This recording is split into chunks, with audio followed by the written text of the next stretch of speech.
In this video, I'll show you how to make a pair of these vellies, or checker boots they're sometimes called, or derby boots.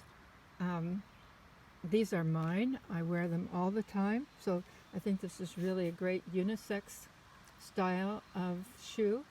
And with the inner tube laces, they go on fast and come off fast, so that suits me.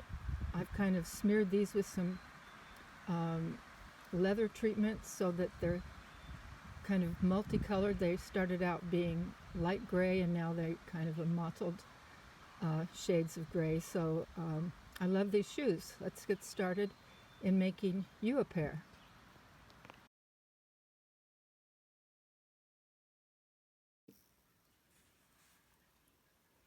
Before making the actual shoe out of leather or felt or some other valuable material, we'll make a mock-up out of just inexpensive felt that you can get at any fabric store, and see how the fit works for us.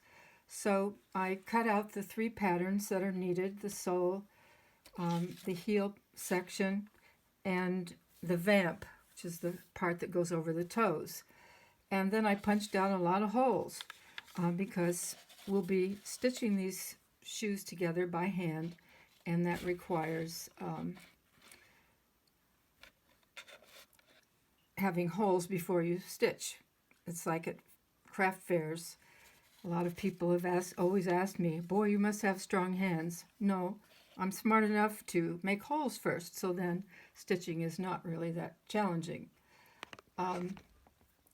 So I made the sole pattern from a recycled flat rate box from the Postal Service, and I've cut this one out from felt, and then this one.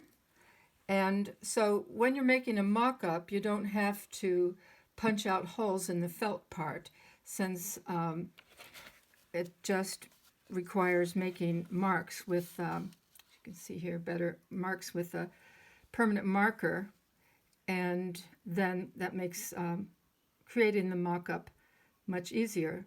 Also, I just use a running stitch when I'm stitching the pieces to the sole, so I'm doing the stitching as fast as I possibly can to see if this is going to fit me or not. So I'll first I'm going to stitch these pieces together. There's pieces that the actual shoe needs that the mock-up doesn't need, like a reinforcement at the heel, or a toe box, or reinforcement for where the grommets go in. So this should be pretty quick and easy, and so I'll stitch it together here and here. Then I'm really ready to stitch it to the sole. When you're stitching the heel piece to the vamp, you'll notice that there are 6 stitch holes on the vamp and 5 here on the heel piece. This top stitch here is needed if you are adding a grommet reinforcement piece behind the grommets, and so you don't need that when you're just making a mock-up. So don't add that top stitch. Just work with the bottom 5 and match those up with these 5. So here's my felt upper. I stitched this side with a running stitch, and now I'm just finishing up on this side. So I just use my permanent marker marks.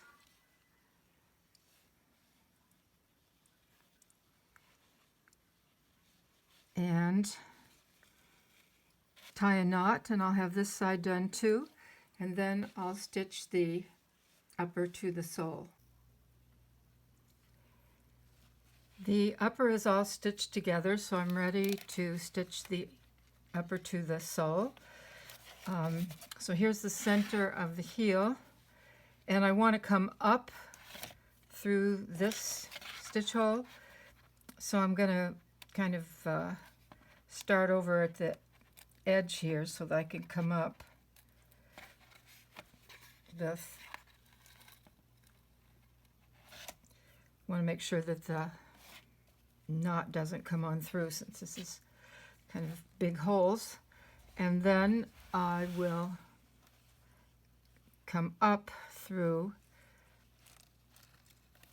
the first stitch mark that's counterclockwise from the center of the heel mark. And then I'll just continue with the running stitch. When you make the actual shoe, you'll do the 2-needle running stitch, but there's no reason to do that on the mock-up. So just in and out through the hole in the sole, and then through the next hole in the upper until you're all the way around.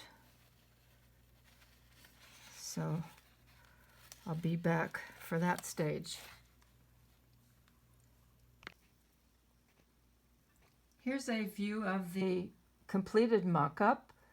So I've had the same number of holes on upper and sole. That's always exciting to check. And it looks like I've got a pretty good fit on this size 9 last. Here's the mock-up on my foot.